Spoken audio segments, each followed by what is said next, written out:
কাকু diary milk নিয়ে এসেছি, ডায়েরি মিল্ক দিয়ে কি তোমার নানপুরি হবে? ডেয়ারি মিল্ক আনতে হবে না, আমার দোকানে চকলেট নানপুরি পাওয়া যায়। তোমার দোকানে চকলেট নানপুরি পাওয়া যায়? হ্যাঁ। দেখি একটু কিভাবে করছো চকলেট নানপুরি।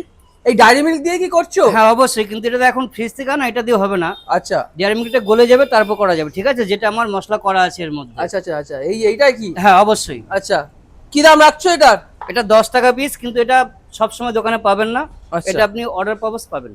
আচ্ছা, কেউ যদি যে কোনো 10টা অর্ডার করে, হ্যাঁ। কেউ যদি 10টা অন্তত অর্ডার করে তাকে তুমি বানিয়ে দিচ্ছ? হ্যাঁ হ্যাঁ হ্যাঁ হ্যাঁ। আচ্ছা, কি দাম রাখছো এটা? এটা 10 টাকা পিস। 10 টাকা পিস? অবশ্যই।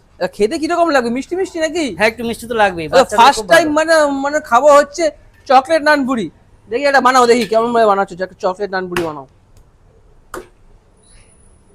চকলেট নানপুরি প্রথমবার রানাঘাটের বুকে। ওয়াও,